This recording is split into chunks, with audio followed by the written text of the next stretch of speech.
Discover miraculous blessings in 40 days, revealed truths that transform your faith journey.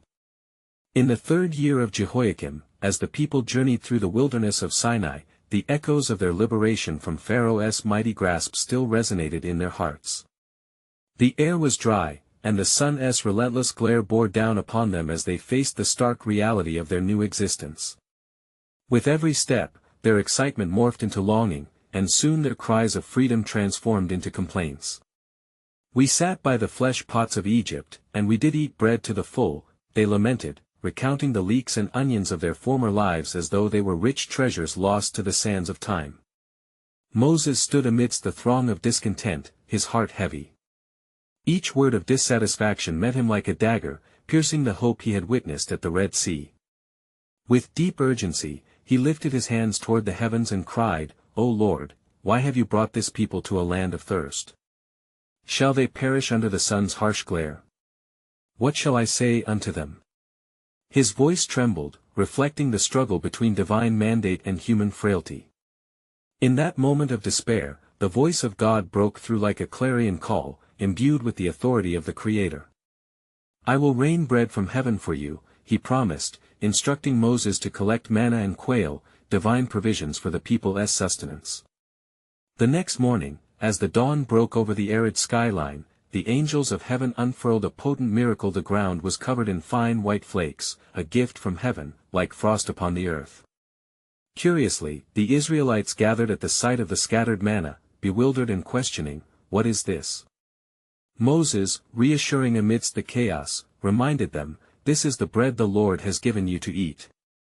Yet, doubt remained a restless shadow in their hearts, as each bowl filled with miraculous sustenance carried whispers of uncertainty. "Gather only for the day," Moses instructed, a test of faith echoing through the camp. Yet temptation stirred greed, and some collected more than they needed, hoping for security beyond the day's provisions. As evening fell, the extra portions rotted overnight and became tainted, the worms destroying what their lack of trust had earned. Days turned to weeks within that desert expanse, where once murmurs of dissatisfaction blanketed the camp. A profound transformation began. Each miracle deepened their understanding of significant dependence on the Lord, His commitment unwavering. Yet still, they cried, "Would that we had died in Egypt where we had food to eat." Their lament stoked the flames of strife even in the growing light of His goodness. Now listening to their cries, God beckoned through Moses, reminding the people of His faithfulness. "Fear not," He proclaimed anew, with renewed zeal, "for the Lord will show you His salvation." Despite the burdens and doubts that loomed like dark clouds, hope lingered on the horizon, a promise awaiting fulfillment. Before we continue with this incredible biblical account, I want to make sure you don't miss any of these powerful scripture stories. Click the bell icon and select All Notifications. These biblical narratives have transformed countless lives throughout history. If God's word through this story is blessing you, please like and share with someone who needs to hear about God's faithfulness today. Tell me in the comments, which biblical story has most impacted your faith journey? I'm always amazed how God's word speaks to hearts across generations. Now let's continue with what the Lord did next. As the Israelites stood poised on the edge of discovering the miraculous, could they embrace God's faithfulness and learn to trust, not in the comforts of the past, but in His unfailing truth that promised a glorious future? The journey ahead loomed vast and uncertain, yet God's plan unfurled before them, miracles heralding a divine resolution that yearned to be embraced. It came to pass that as the days of gathering manna stretched onward, the people grew accustomed to the rhythm of divine provision. Each morning, a thin layer of frost covered the ground, and as the sun rose high, the angels of heaven lit the dew-kissed flakes, transforming them into bread. Yet, amidst the bounty, the hearts of the Israelites continued to wrestle with discontent and doubt. One day, as they gathered their daily portions beneath the burning sun, some spoke among themselves, voices raised in defiance. "Our souls are dried away, there is nothing at all, besides this manna before our eyes." They cried out. Their lament echoed across the camp, a stark reminder of Pharaoh's table, where their stomachs were filled, but their spirits were bound. They longed not just for food but for the illusion of a better past, forgetting the weight of their bondage. Moses, hearing the murmurs, fell upon his face, pleading with God. "What shall I do with this people? They are ready to stone me." He felt the weight of their burdens pressing against his soul, and the sound of their rebellion grieved him deeply. Then the Lord spoke to Moses, instructing him to gather 70 elders of Israel, men who were wise and revered among the people. "I will place my spirit upon them," God assured, "and they shall bear the burden of this people with you, that you may not bear it alone." Moses relayed God's promise to the gathering throng. The announcement met with an expectant hush that rippled through the camp. That evening, as the sun melted into the horizon, a wind surged from the wilderness. It swept through the camp, carrying quail in its embrace, encircling the tents and filling the air with the enticing aroma of flesh. As the Israelites feasted, they became lost in indulgence, forgetting the covenant faithfulness that fed their every need. But the next morning brought forth the bitter taste of God's rebuke. As they awoke, their hearts still entangled in cravings for Egypt's luxuries, a plague visited upon them. God's righteous anger stirred against their gluttony and ingratitude. They groaned in pain, learning through suffering that though manna sustained their bodies, a discontented heart could lead them astray. Moses cried out to the Lord on their behalf, interceding for the people as he had done before. The Lord, compassionate and slow to anger, heard his prayer and lifted the plague, teaching the Israelites that even in moments of want, they were to seek the Lord's will above their own cravings. Through the wilderness wanderings, he was forging within them a spirit of compliance, a heart of worship, a nation set apart. In the shadow of Sinai, God prepared them for what lay ahead. Time and again, he tested their resolve, molding them into a people of promise, destined to carry forth his laws and lead nations into the light of his covenantal truth. Yet their journey was not solely for their own sake, it was a testament to his glory. As Moses returned to the people, filled with renewed fervor, he reminded them again, "Gather the manna daily, for in doing so, you proclaim that the Lord is your provider. Yet listen, for there shall come a day when you will no longer need to gather, for the land I shall give you flows with milk and honey." Yet, even as his words clothed them in hope, deep in their hearts remained a question. Would they ever learn to trust fully in the Lord? This question lingered, echoing through the valleys and echoing through time, a divine whisper of longing in the hearts of all who sought his face. And what lay ahead was yet to unfold a new chapter of his sovereign plan, as the scroll of history turned, revealing the chosen path through trials toward the shores of promise. And it came to pass that the people of Israel camped in the wilderness of Zin, and the thirst of the congregation became exceedingly great. They murmured against Moses and Aaron, their voices rising in discontent, saying, "Would that we had died when our brethren died before the Lord. Why have you brought us up out of Egypt to this evil place? It is no place for grain or figs, grapevines or pomegranates, and there is not even water to drink." Their lament once again turned back to the chains of Egypt, forgetting the miracles that had led them to freedom. Moses and Aaron, burdened by the weight of their complaints, went from the assembly to the entrance of the tent of meeting. They fell upon their faces, and the glory of the Lord appeared to them. Then the Lord spoke to Moses, instructing him to take the rod and gather the people. "Speak to the rock before their eyes, and it shall yield its water," he commanded. "So you shall bring water for them out of the rock and give drink to the congregation and their cattle." Moses, in his heartache over the people's stubbornness, took the rod from before the Lord as he had commanded. Yet, in his anger, he spoke harshly to the people, saying, "Hear now, you rebels. Must we bring water for you out of this rock?" And with that, he struck the rock twice with his rod. Great torrents of water gushed forth, enough to satisfy not only the thirst of the Israelites but also their flocks. Yet the Lord spoke to Moses and Aaron, "Because you did not believe me, to hallow me in the eyes of the children of Israel, therefore you shall not bring this assembly into the land which I have given them." A heavy silence fell upon the encampment as the weight of God's judgment resonated through the hearts of his chosen servants. As the days passed, the people continued their journey, and it was in the wilderness of Paran that they encountered the Amalekites. War broke out, and Moses, instructed by the Lord, chose Joshua to lead the fight against them. He ascended a hill, arms raised in supplication, and as long as he held the rod of God above his head, Israel would prevail. But when his weary hands fell, the Amalekites began to gain ground. Seeing the struggle, Aaron and Hur rushed to his side, placing a stone beneath him so he could sit. They held up his hands, one on each side, steadying him until the sun set. With such divine intervention, Joshua triumphed over Amalek, and the Lord commanded Moses to write it down in a book as a memorial and to recite it to the ears of Joshua, for he said, I will utterly blot out the remembrance of Amalek from under heaven. In the aftermath, the Lord spoke to Moses, write this for a memorial in the book and recount it in the hearing of Joshua, that I will surely fight for Israel. With each battle, God was instilling within his chosen a greater reliance on him, teaching them obedience through trial and the glory of his mighty hand. As they camped by the waters of Marah, the people's thoughts turned once more to want and need. What shall we drink? They cried. The bitterness of the waters matched that which festered in their hearts. Yet the Lord showed Moses a tree, and he cast it into the waters, and the waters were made sweet. There he made a statute and an ordinance for them, and there he tested them, Moses declared, reminding them of the Lord's faithfulness.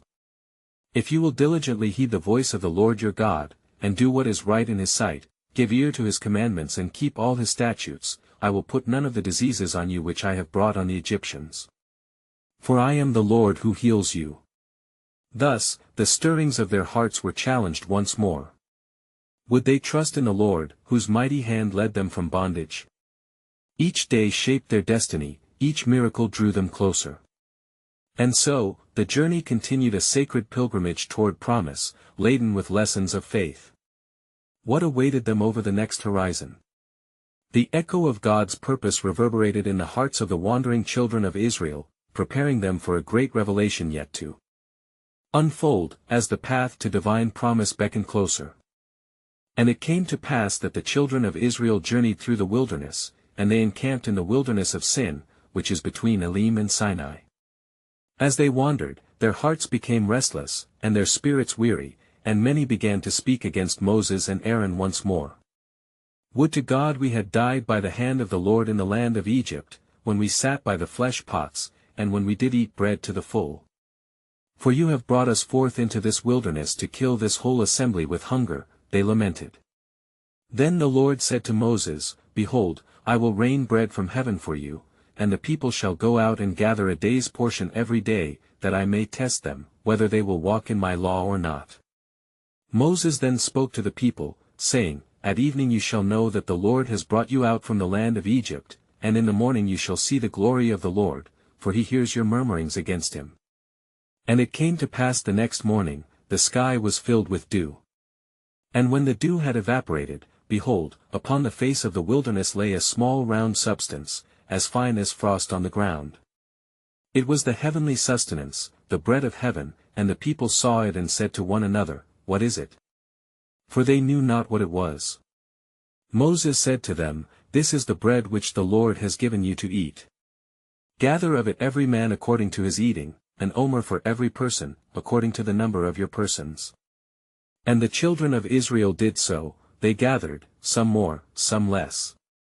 When they met, they measured it with an omer, and he who gathered much had nothing over, and he who gathered little had no lack. Each gathered according to his need. Thus, the Lord provided for their daily hunger, teaching them to rely upon him and trust in his provision.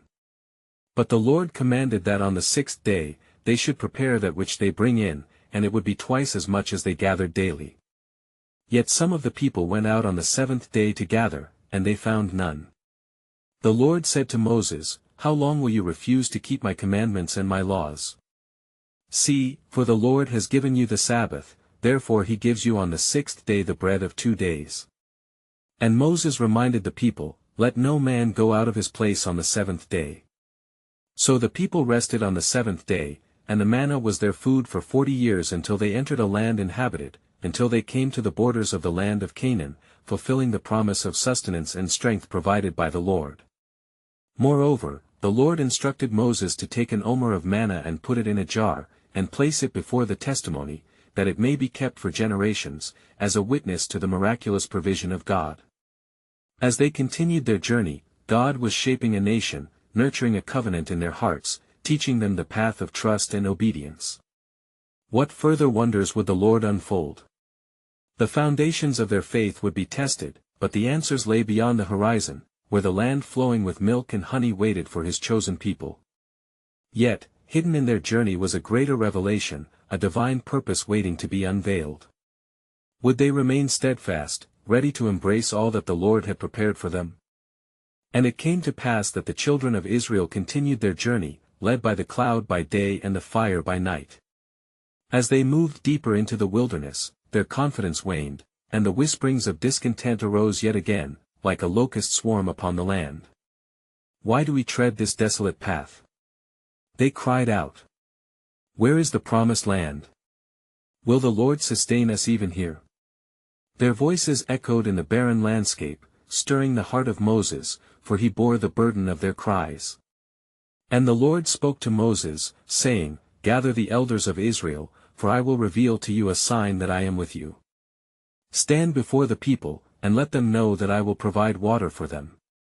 So Moses called the elders together, and he spoke to them of the Lord's command. We shall go to Horeb, he declared, and there the Lord will show his might. They journeyed to the great mountain, and when they arrived, the rocks bore witness to their plight.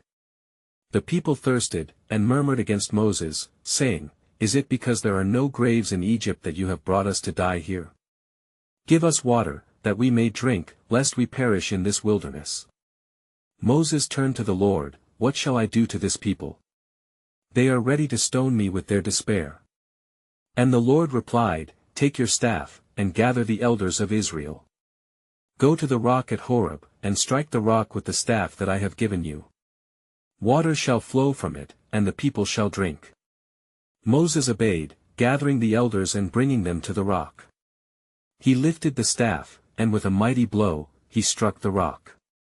Suddenly, with a roar like thunder, water gushed forth, filling the land, streams weaved their way through the parched earth, and the thirsty throng rushed to drink. The people were astonished, for they had seen the power of the Lord. They drank deeply, their refreshment a testament to God's unfailing provision. But amidst their rejoicing, a new challenge arose. Amalek came, and their fierce army attacked the weary Israelites. The children of Israel faced their first battle in the wilderness, and fear gripped their hearts anew. Moses said to Joshua, Choose men for us to go out and fight against Amalek. Tomorrow, I will stand on the top of the hill with the staff of God in my hand. As the sun rose the next day, Moses ascended the hill, and with him were Aaron and Hur. When Moses held up his hands, Israel prevailed, but when he lowered them, Amalek gained the upper hand. So Aaron and Hur took a stone and put it under him, and they supported his arms as the sun blazed above, until the sunset marked the victory of Israel over Amalek. The Lord spoke to Moses, Write this as a memorial in a book, and recount it in the hearing of Joshua, that I will utterly blot out the remembrance of Amalek from under heaven. Moses built an altar there, and he called it The Lord is my banner, for he said, The hand upon the throne of the Lord. The Lord will have war with Amalek from generation to generation. As they departed, Moses meditated on all these wonders, and he pondered the purposes of the Almighty, sensing that greater things awaited his people. For behold, even amid their trials, a destiny was unfolding, a promise yet unseen. Would they hold fast their faith, even when the path grew darker? The divine tapestry of God's sovereign plan was in motion, a revelation waiting to be fully unveiled, as from the depths of their trials emerged the fullness of His glory and grace. And it came to pass, after the victory over Amalek, that the children of Israel moved onward through the wilderness of sin, having seen the wonders of the Lord in their deliverance. Yet discontent loomed like a dark cloud, for the people grew hungry. Their bellies ached with hunger, and they once again raised their voices against Moses, saying, Would that we had died by the hand of the Lord in the land of Egypt, when we sat by the meat pots and ate to the full. For you have brought us out into this wilderness to starve this whole assembly to death. Moses fell upon his face before the Lord, overwhelmed by the dismay of the people. And the Lord spoke to Moses, saying, Behold, I will rain bread from heaven for you. And the people shall go out and gather a day's portion every day, that I may test them whether they will walk in my law or not. Thus, Moses relayed the message of the Lord to the children of Israel. At twilight, you shall eat meat, and in the morning, you shall be filled with bread. Then you shall know that I am the Lord your God. That evening, quails came up and covered the camp, and in the morning, dew lay around the camp. When the dew had gone up, behold, on the face of the wilderness there lay a fine, flake-like thing, fine as frost on the ground. The people saw it and said to one another, What is it? For they did not know what it was. And Moses said to them, It is the bread that the Lord has given you to eat. Each one gathered according to his appetite, and the bread was as sweet as honey, nourishing their weary souls. The Lord instructed them further, Let no one leave any of it until the morning. But some did not heed the command and kept part of it until morning. And it bred worms and stank in their tents, for the grace of God is sufficient for each day, and no more. As they continued their journey, they came to a place named Rephidim, but there was no water for the people to drink. They contended with Moses again, demanding, Give us water that we may drink. And Moses cried out to the Lord, saying, What shall I do with this people? They are almost ready to stone me. The Lord instructed Moses, Go before the people, and take with you some of the elders of Israel. Take in your hand the staff with which you struck the Nile, and go. Behold, I will stand before you there on the rock at Horeb, and you shall strike the rock, and water shall come out of it, and the people will drink. So Moses did as the Lord commanded, and he struck the rock with the staff, and water gushed forth in abundance, enough to quench the thirst of the nation. The people drank deeply, and they marveled at the wonders of God, but soon their hearts turned again. And the Lord said to Moses, I will send you forth to gather the leaders of all tribes, for I want them to know that I am establishing a covenant with this people. They shall be my priests and a holy nation, for I shall dwell among them. Moses pondered this message deeply, and a holy anticipation filled his heart. For in every trial, he could sense the hand of God preparing his people for greatness. He understood that God was not only leading them through the wilderness but that he was fashioning them into a holy nation, a people set apart for his purpose. As the sun began to set, painting the wilderness with hues of gold and crimson, the people gathered near the campfire, and a quiet fell over them. Would they grasp the fullness of God's plan? Would they arise as conquerors, taking hold of the destiny that awaited them? For behold, the Lord was about to reveal to them the depths of his glory, and as they turned their hearts towards him, they would witness the unfolding of his sovereign will, laying the foundation for a covenant that would echo through generations to come. And it came to pass, on the morrow after the Lord provided quails and bread from heaven, that Moses gathered all the leaders of Israel, as the Lord had commanded him. They assembled around him, their faces filled with a mixture of wonder and trepidation, for they sensed that the Lord was about to disclose something profound. Moses stood before them and declared the words of the Lord, You have seen how the Lord has carried you on eagle's wings and brought you to myself. Now, therefore, if you will obey my voice indeed and keep my covenant, then you shall be a peculiar treasure unto me above all people, for all the earth is mine. The leaders listened intently, their hearts stirred with anticipation as Moses conveyed the gravity of the covenant being established. With each word, the magnitude of becoming a holy nation resonated within their spirits. They responded in unison, All that the Lord has spoken we will do. Moses returned to the mountain, climbing higher until he was enveloped by a thick cloud. The presence of the Lord descended upon Mount Sinai, and the mountain quaked exceedingly. A trumpet sounded, louder and louder, causing fear to grip the hearts of the people below. God's voice thundered, proclaiming his commandments to the nation, each word like a blazing fire igniting their souls. Thou shalt have no other gods before me, the Lord commanded, and a fierce awe consumed those below. They trembled, recognizing the holiness of the one who spoke. Thou shalt not make unto thee any graven image. How they had known the folly of idolatry in Egypt, and here their hearts began to be anchored in divine truth. As the Lord continued imparting his laws, the people could hardly bear the weight of their transgressions. Understanding the depth of their need, they said to Moses, Speak thou with us, and we will hear, but let not God speak with us, lest we die. Moses, having received the laws, spoke to them words of reassurance, Fear not, for God is come to prove you, and that his fear may be before your faces, that ye sin not. Yet, deep within he pondered the hearts of the people, knowing their proclivity to stray from the path of righteousness. In those days, the Lord instructed Moses further, revealing the intricate details of the tabernacle, the dwelling place where his glory would abide among them. "They shall make me a sanctuary, that I may dwell among them," declared the Lord, illustrating the profound intimacy he desired with his people. As Moses descended from the mountain, the radiant glory of the Lord enveloped him, causing his face to shine. The people beheld this transformation, and fear fell upon them. With careful gestures, Moses encouraged the people to draw near, revealing the commands inscribed on tablets of stone. He taught them the statutes and judgments, instilling the principles of righteousness into their hearts.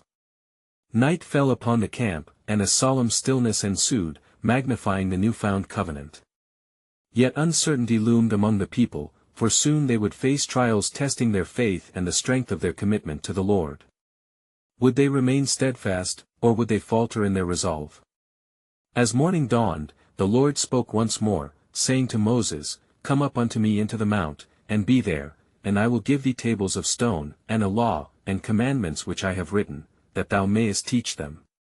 Thus Moses ascended the mountain, beckoned by the divine beckoning of Almighty God. He knew there lay yet more profound revelations to unfold. As he stood on the precipice, gazing into the cloud-enveloped heights, he understood that something extraordinary was about to happen. He himself was being transformed, not only for the people of Israel but for a promise that stretched into eternity. For the covenant was not merely a law but a relationship birthed from love, and within this sacred moment, the unfolding of God's sovereign plan was poised to reshape the destiny of nations, past, present, and yet to come. And it came to pass that as Moses ascended the mountain, the cloud enveloped him, and he was drawn deeper into the presence of the Lord. Within this holy veil, the glory of God shone like 1,000 suns, and the air trembled with the sound of divine revelation. The Spirit of the Lord began to speak, and Moses prepared his heart to receive. "Write these words," the Lord commanded, his voice resonating like thunder upon the mount, "for they are the foundations upon which I shall build my covenant with Israel." The breath of God swept over the stone, and Moses' heart quickened as the commandments began to be inscribed. "You shall have no other gods before me, you shall not take the name of the Lord your God in vain, remember the Sabbath day, to keep it holy." Each word etched into the tablets was a divine promise, a beacon guiding them from darkness into the light of his presence. For 6 days Moses remained on the mountain, in communion with God, receiving statutes that would govern not only their behavior but their very relationship with the Almighty. And the Lord spoke of the intricacies of worship, the sacrifices, the holy days, and the kindness toward one another that would define the people set apart for his glory. Meanwhile, the camp at the foot of the mountain was stirred with restlessness. The people began to murmur, their fears swelling like an ocean. They sought reassurance but did not find it in patience. "As for this Moses," they said, "we know not what has become of him." Their hearts strayed, and soon they demanded of Aaron, "Make us gods which shall go before us." In their folly, they sought to fill the void left by Moses' absence, unaware that they were stepping back into the shadows from which the Lord had delivered them. In the elevated heights, God spoke to Moses, his countenance fierce. "Go, get thee down, for thy people, which thou broughtest out of the land of Egypt, have corrupted themselves. They have turned aside quickly out of the way which I commanded them." The heart of God ached, as his covenant people, whom he had chosen rebellion instead of remembrance. Moses interceded, "O Lord, why does your wrath burn hot against your people? You brought them out with a mighty hand. Turn from your fierce anger, and remember your promises to Abraham, Isaac, and Jacob." And as he pleaded, the Lord listened, for the desire of the Father is to save, not to destroy, even amidst betrayal. With tablets in hand, Moses descended the mountain. His heart was heavy, reflecting the stone beneath his arms. As he reached the encampment, he beheld the people in riotous celebration, worshipping a molten calf. Anguish clawed at his spirit, and he cast the tablets from his hands, breaking them at the foot of the mountain.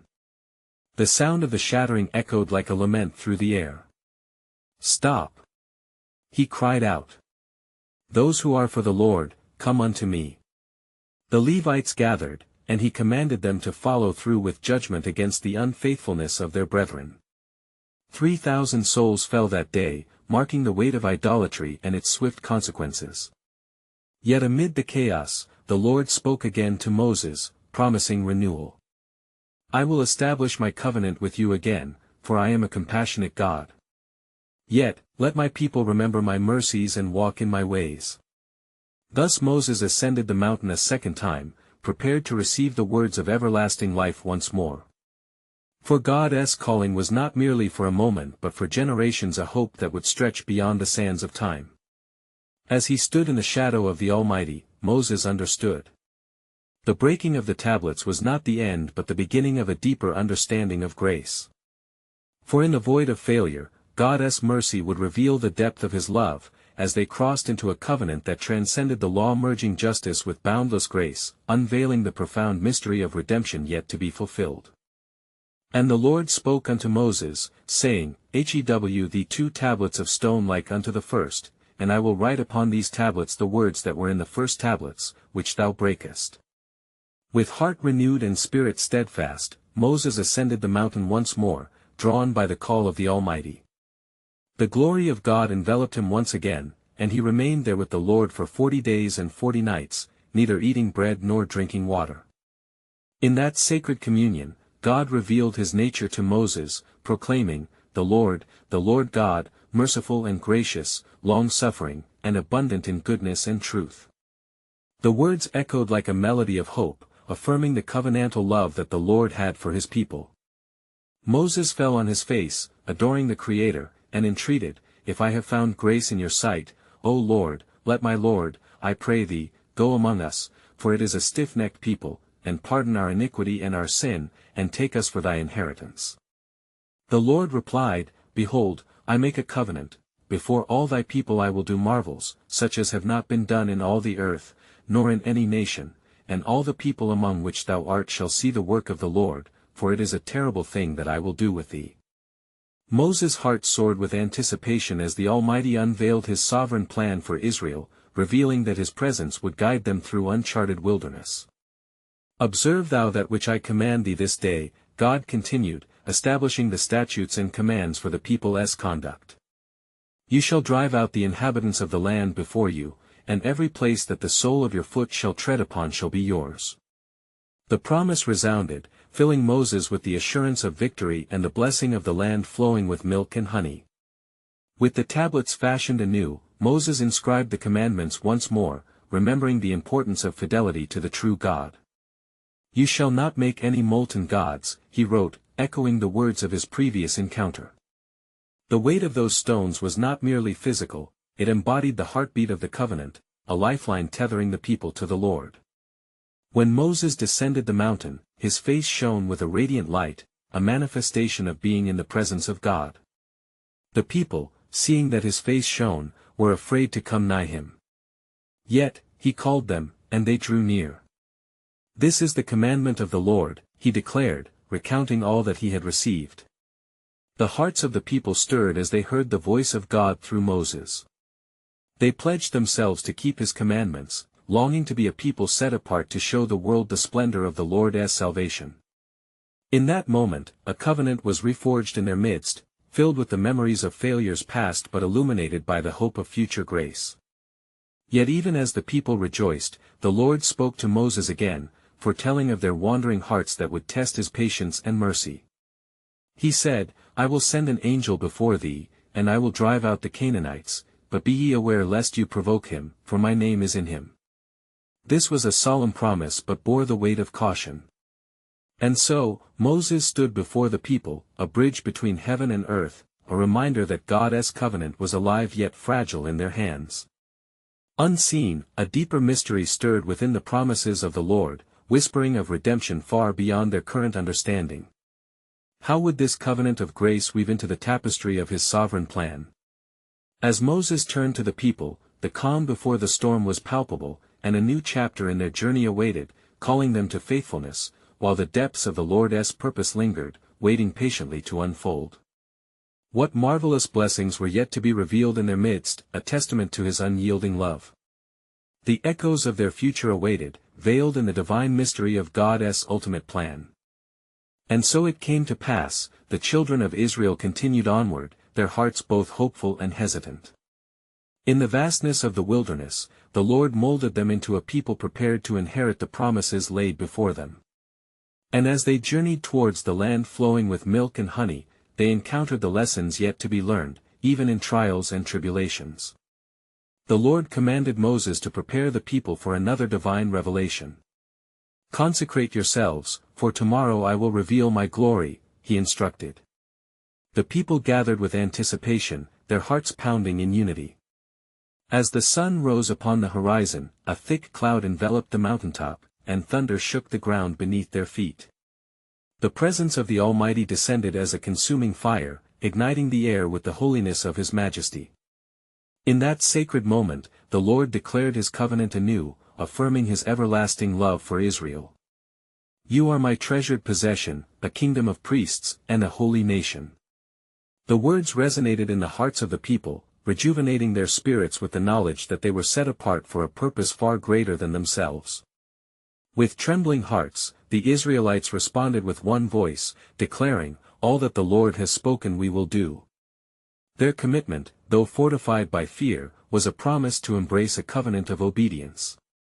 Yet, as Moses recognized, their journey was just beginning. The shadow of doubt still loomed, and their faith would be tested in the days ahead. As they progressed further into the wilderness, God continued to reveal His miraculous ways. Water gushed forth from rocks, bread rained from heaven, and quail filled the skies. With every provision, the Israelites learned more profoundly the essence of reliance upon their God, for His faithfulness never wavered. Yet, amidst these bountiful blessings, murmurs arose yet again, echoing doubts that would seek to draw them away from the very source of their sustenance. "Why did you bring us up out of Egypt?" Their voices cried, insistent in their nostalgia for the comforts of bondage, forgetting the shackles that had once bound them. With each complaint, Moses sought the Lord, and in the depth of his heart, he felt the weight of their hardness. Yet the Lord was patient, and His response through Moses was filled with grace. "Fear not. God has brought you forth to be His people, a beacon of truth in a darkened land." The people began to grasp the significance of their identity, yet remained in need of moral guidance to walk in the fullness of their calling. And thus, the Lord established laws and decrees through Moses, not as shackles but as a foundation, clear instructions guiding them towards righteousness. "These commands are life," Moses declared, uplifting the tablets that contained the divine will of the Father. With renewed fervor, the people renewed their vow, embracing the path of holiness laid before them. As they finally approached the borders of their promised land, a renewed spirit of faith ignited within the camp. Moses summoned the leaders, imparting wisdom that would guide them into unknown territories. "Be courageous, for the Lord has gone before you. Trust in His mighty hand." The leaders repeated these words, instilling courage amongst the Israelites as they stood at the threshold of destiny. As they began the conquest of Canaan, the first fruits of their labor bore witness to the faithfulness of God. Walling cities tumbled down at the sound of praise, and enemies fled before their faith. The fulfillment of promises echoed louder than their past regrets, each triumph a testament to the enduring love of their God, who redeemed them from slavery, leading them into freedom. Through trials and celebration, they learned that to walk with the Lord was to embrace both His mercy and His judgment. They became a people whose victory was grounded in humility and whose strength arose from their recognition of dependence upon the Almighty. The journey did not end in Canaan, rather, it marked the beginning of a new chapter of existence. A legacy was forged in those 40 years of wandering, a legacy deeply entrenched in the heart of worship, a people called to reflect God's light to all nations. They now carried a covenant of grace that pointed toward the ultimate fulfillment of hope in the promised Messiah yet to come. And as Moses stood on the edge of the land, overlooking the heritage to be passed forward, his heart swelled with gratitude. For he understood now that the trials had shaped the people a generation honed and prepared to embrace God's purpose. In the final moments of his life, with the sun setting over the horizon, he lifted his hands in praise. "Choose life," he cried, "that you may live, you and your descendants, loving the Lord your God, obeying his voice, and holding fast to him. For he is your life, and the length of your days. Thus the story unfolded, laden with divine intent, leading all generations toward the embrace of everlasting faith and unfailing love. God's sovereign plan fulfilled, amid the passages of time a journey that reflected his glorious grace, and through it, the hand of redemption eternally extended to all who would call upon his name. Dear friends, let us reflect on this profound journey together. God's promises stand firm, waiting for our hearts to respond in faithfulness. You need to subscribe now to stay connected to God's Word, for each story unfolds his incredible love. Leave a like now to help spread God's Word through the algorithm, that others may witness his miraculous ways. I invite you to comment below, share your spiritual reflections. How has this biblical story impacted your faith journey? Your insights could inspire someone today. Don't wait even one more second to share this powerful testimony. Share instantly with at least 5 friends who need to hear God's truth, for together we can illuminate the path of faith. Let us embark on this journey to spread his love far and wide.